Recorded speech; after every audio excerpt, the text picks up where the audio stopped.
For bedtime, it's 2 hours and 40 minutes. Deadline, bedtime.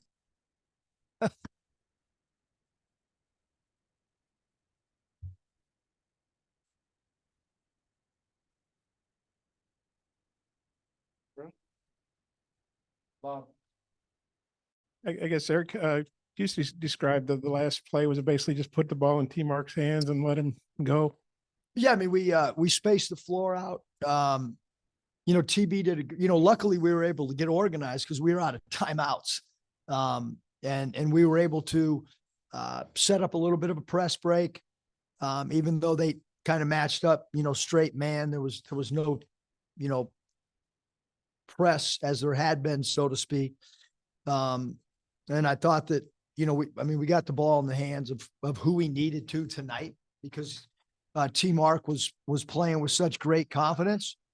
And then we just spaced out. We had Davenport in one corner. We had L. Ellis in the other corner. We had, TB trailing as the inbounder.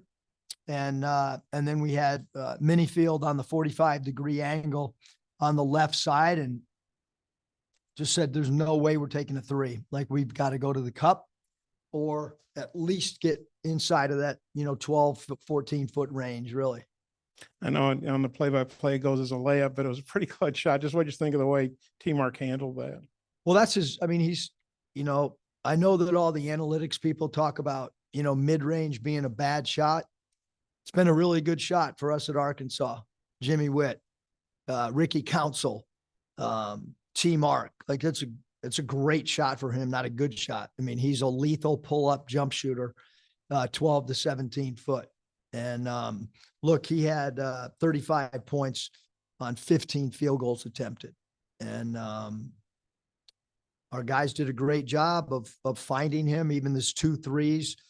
I know they were off spot up assists. And, we did a pretty good job on the glass, not great, but decent enough to win the game. And look, we led for 38 minutes. That's a drastic improvement from where we've been in our first 3 games to lead for basically the entire game. Give Texas A&M a ton of credit. They came back, had a great second half. They've had a lot of come from behind wins. It was an incredible shot by a great player in Wade Taylor. And they're super well coached, and they've been a hard matchup for us since I've been here. Do you feel like they just didn't want to foul T Mark on that last play, and that's why? I don't, I don't ever, comment. I wasn't in, part of their. I know that we wanted to try to get the ball to the rim. Again, I did not want to see a 3-point shot. For us at that juncture. We had been to the foul line 40 times and wanted to try to put as much pressure on the defense as we could. Coach, did you know coming in that this might be a game that suited T Mark, or when did you know that he was going to have a night like he had? Yeah, we felt like there were some areas on the floor that we could try to get him the ball. Obviously it's pretty evident that from the start we were trying to get him in certain matchups. So yeah. And then I thought we did, they have 2 star players, in my opinion. It's Radford, we couldn't have done a better job. And Taylor, what an incredible performance all the way across the board for him. But he did take 32 shots, which is, he can get his own shot at will because he's such a special player. And L hasn't played a whole lot lately, but you put him in the starting lineup tonight, and he played pretty well. Just what made you put him in the lineup, and what did you think of his performance tonight? Just kind of, we've kind of been a moving target. You know what I mean? Like on who starts, and I felt like he's a veteran, and we're playing a veteran team. It seems like a couple of those guys been there since I first got here. I don't know if they have or not, but a lot of 5th-year guys, a lot of guys that have played there for 3-4 years, a lot of guys that have played in this building. And felt from an experience standpoint, that was why we started the group. I thought Chandler had a lot of experience, been very level-headed the way that he follows the game plan, and we knew that they were going to soft trap the pick and roll, and we felt it was important that we had a guy that was a willing passer and a non-turnover player in the short roll spot. And we had 5 assists and 4 of them from Chandler and 1 of them from Kai in his 3 minutes. So obviously going into the game, our 5 men being ball distributors and kick out players and hitting the dump off, man, was something that we worked on a tremendous amount of time in short prep. Just what have you seen from L and how he's kind of handled maybe the reduced minutes to be able to come in tonight and play such a big role for you? And when did you maybe kind of tell him that he would be back in the starting lineup tonight? Well, whenever we practiced the other day, to be honest with you, he jumped out there with the first unit. I was putting in a play, didn't call out 5 guys, and he jumped out there. I was already going to start him, but then when he did that, it kind of showed the whole staff, like, he wanted to be in that first group. I didn't call out a first 5 on purpose. I wanted to see who the first 5 that were eager to get out there, as we were adding something. And look, we need him to play well. And he went 3 for 11. But the key was his rebounding. That's a career high. He played a lot of minutes last year. I mean, you look at those minutes every night, and for him to rebound the ball like he did, phenomenal. And our bench has to rebound. I mean, flat out.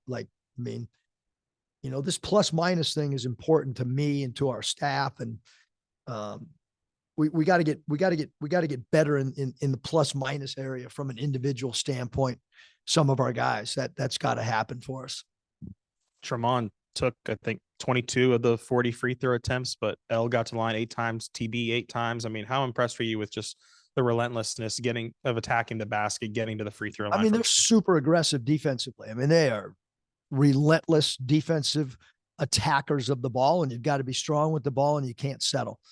That was, 2 things that we tried to do, and we did a good job. And, you can't settle against Texas A&M. And Coach, you talked about the eagerness of the starters that you put out there, but 12 minutes in, you're up 20 points. I'm curious just what's going through your mind when you're up 20 on those guys. Where has this been? No, I mean, look, we led the whole game. Again, give them credit. They led for 6 seconds, but for us, forget, Texas A&M, we needed to lead from start to finish in a game. When you lose like we have of late, your confidence can get, shaken. And I mean, all over the locker room, there's probably 40 signs in there that say, bring your swagger back. I mean, when we played Duke, we had swagger. We thought we were going to win the game. I know it's an exhibition game. I know nobody wants to hear it. I'm going to say it, even though nobody wants to hear it. We had swagger when we played Purdue. And we need that back. And the only way to truly, truly get it back is to play well. And I thought we played great in the first half. I really did. I thought we came out of the jump ball with a team that looked like we had to win the game, which we had to win this game. To kind of expand on that, just what do you feel like changed from last game to now to make them come out that way? And then how do you sustain that? Well, one, we had a good crowd. I think when you play at home, Florida had a great crowd. And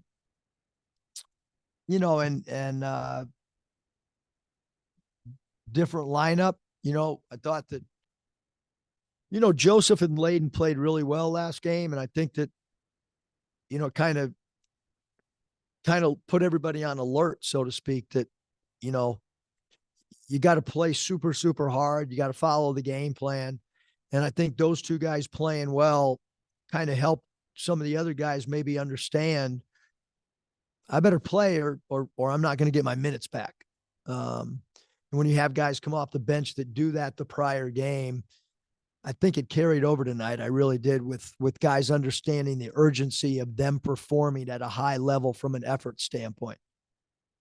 Eric, I know it took a lot longer than you would like to get that first SEC win, but you can't get 2 or 3 or 4 till you get one. Just how big was it to win? And do you feel like this can be something you can build on?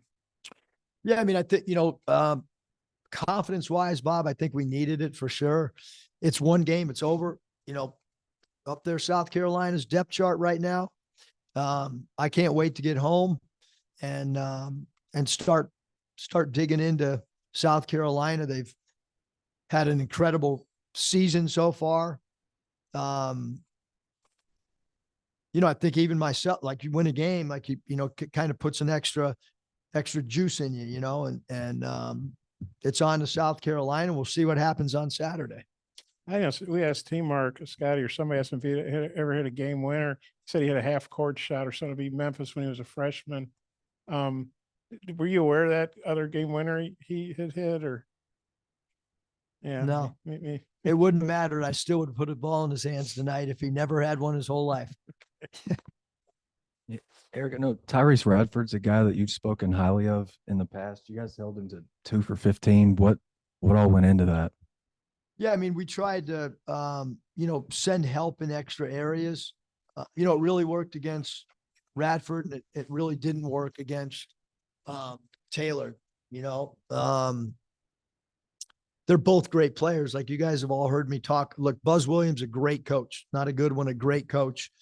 They're super well coached. They're super hard to prepare for. And both those guys are I love watching those guys play when we're not playing. Those are two of my favorite players to watch.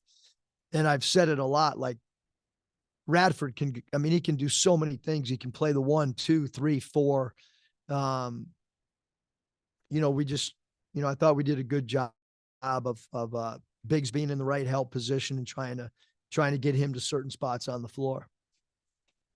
Yeah. Eric, I don't think Battle played. Was that the coach's decision? Was he healthy? And yeah, it was coach's decision. I mean, it was, tonight was, shrinking the rotation and who knows whose night it'll be Saturday, or I guess day.